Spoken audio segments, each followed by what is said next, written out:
Ready for a trip back in time. We're heading to the Tang Dynasty today. Oh, fascinating I know, period. right?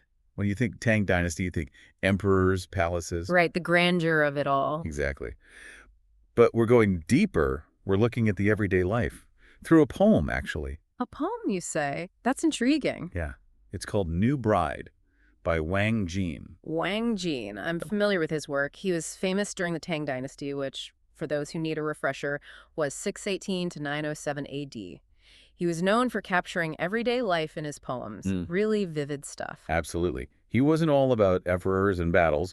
He gave a voice to the ordinary folks. Exactly, a people's poet in a way. And in New Bride, we get this really personal look at life back then, particularly for women. It's amazing how a single poem can offer such insights, isn't it? Ready to hear it? Absolutely. Let's dive in. All right, here it is. 3 days after entering the kitchen door, washing my hands, I make broth and soup. Not yet familiar with my mother-in-law's taste, I first send a portion for my sister-in-law to try. It's like you're right there with her, isn't it? You really feel the weight of those first few lines, don't you? 3 days after entering the kitchen door.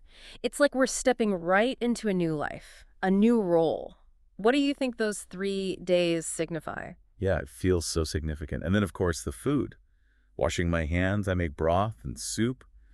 I'm thinking food must have carried even more weight back then. Absolutely. Food was essential, of course, but it went beyond just sustenance. A wife's ability to cook, to please her family with her cooking, that was huge. It was about keeping everyone happy, keeping the peace. Exactly. Harmony. It was about respect, too. A wife's place within the family. And that's where the next line gets really interesting. Not yet familiar with my mother-in-law's taste. Talk about family dynamics. Oh, yeah. The mother-in-law, big-time authority figure, I imagine. Definitely. You see that power structure right there? It wasn't enough to just cook. This new bride, she had to navigate this whole hierarchy, gain approval, especially from the mother-in-law. And let's not forget, this was the Tang Dynasty. Men held most of the power, shaping everything, even within the family. So she's trying to figure out her mother-in-law, but also find her own place. Exactly. And it's interesting, right? She sends a portion to her sister-in-law first. I first send a portion for my sister-in-law to try.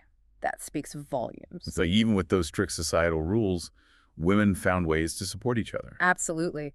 Even within that rigid structure, you see these human connections forming. This new bride, she's likely anxious, excited, determined, and she turns to her sister-in-law. It's a small detail, but it's so relatable, even centuries later. It's amazing how much this one little poem reveals, right? A bowl of soup and bam, you've got family dynamics, societal pressures. Even today, people can relate to that, trying to fit in, figure things out. It just shows how poetry can connect us through time. It really does. Wang Jian's genius was in capturing